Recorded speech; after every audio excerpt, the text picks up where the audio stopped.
పాత కక్షలో ఓ వ్యక్తి దారుణ హత్యకు దారితీశాయి. కొద్ది రోజుల క్రితం జరిగిన దాడిలో గాయపడి చికిత్స పొందుతూ బాధితుడు మృతి చెందాడు. పోలీసులు మాత్రం కేసు తప్పుదోవ పట్టిస్తున్నారన్న ఆరోపణలు వినిపిస్తున్నాయి. నిందితులపై హత్యాయత్నం కేసు బుక్ చేయకుండా కేవలం బెయిల్ వచ్చే సెక్షన్లలో కేసు బుక్ చేయడం విమర్శలకు దారితీస్తోంది. హైదరాబాద్ ఉప్పుగూడకు చెందిన సునీల్ స్థానికంగా ప్లంబర్ పని చేసుకుంటూ జీవనం సాగిస్తున్నాడు. సునీల్ స్థానికంగా ఉండే అరుణ అనే మహిళ దగ్గర సంవత్సరం క్రితం అప్పుగా 10,000 రూపాయలు తీసుకున్నాడు. ఈ డబ్బులు అరుణకు చెల్లించకపోవడంతో పలుమార్లు సునీల్తో గొడవకు దిగింది. అయినా సునీల్ డబ్బులు ఇవ్వకపోవడంతో అరుణ స్థానిక పిఎస్లో ఫిర్యాదు చేసింది. విచారణ చేసిన పోలీసులు కేసు నమోదు చేసి సునీల్ను జైలుకు పంపించారు. జైలుకు వెళ్లిన సునీల్ కొద్ది రోజుల తర్వాత జైలు నుంచి బయటకొచ్చి తన మకాంను ఉప్పుగూడ నుంచి దూరంగా మార్చాడు. అప్పటి నుంచి సునీల్ కోసం వెతుకుతున్న అరుణకు ఎంత ప్రయత్నించినా ఆచూకీ దొరకలేదు.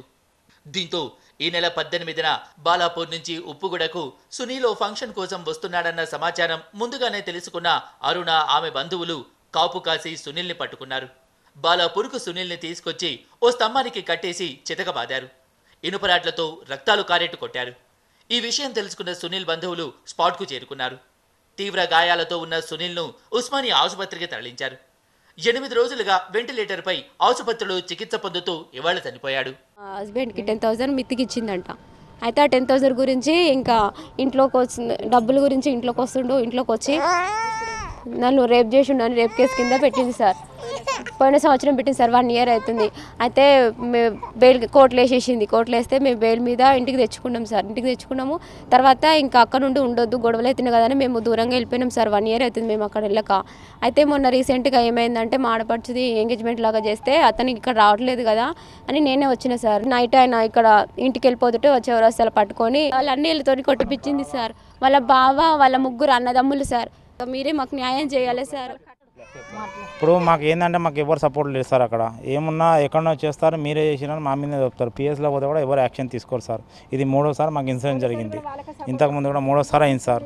మా ఇల్లు కూడా వాళ్ళు తీసుకోవాలని ఆశ పడుతున్నారు సార్. గుంజుకోవాలి, ఇక్కడ ఎవరు లేరు వీళ్ళకి సపోర్ట్ అని ఆశ సార్. వాళ్ళ బావ శంకరు, మల్లేషు, మహేందరు, శివ అంటే వాళ్ళ బావ కొడుకు సార్. ఆడే ఎక్కువ చేస్తాడు సార్. వాళ్ళ బావ సార్. ఇంకా వాళ్ళ ఫ్రెండ్స్ కూడా అంటే మాకు తెలియదు. ఆ ఫ్రెండ్స్ శివ వాళ్ళ ఫ్రెండ్స్ సార్.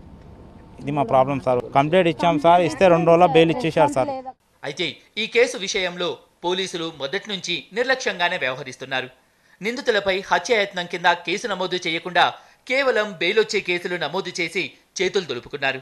సునీల్ చనిపోయిన వార్త తెలుసుకున్న పోలీసులు సునీల్ బంధువుల నుంచి వివరాలు సేకరించారు. పాత విషయాన్ని మనసులో పెట్టుకొని గురువాని మల్లేష్, వాళ్ళ దండలు బ్రదర్సు, ప్లస్ వాళ్ళ బావ రాములు, ప్లస్ ఆయన కొడుకు శివకుమార్ అందరు కలిసేసి పట్టుకొని ఇంటి ముందు ఉన్న కరెంటు స్తంభానికి చేతులు కట్టేసేసి చేతులు విచిత్రం కొట్టేసి తలపట్టుకొని కరెంటు పోలు గుద్దడం వలన గాయాలైనాయి. ఇటు గాయపడిన విషయాన్ని వాళ్ళ బంధువులు తీసుకొచ్చేసి హాస్పిటల్లో జాయిన్ చేశారు. చేస్తే చికిత్స పొందుతూ ఈరోజు చనిపోయాడు. వీళ్ళపై చట్ట ప్రకారం చర్య తీసుకుంటారు. ఆలస్యంగా మర్డర్ కేసు నమోదు చేసిన పోలీసులు కఠిన చర్యలు తీసుకుంటామంటున్నారు.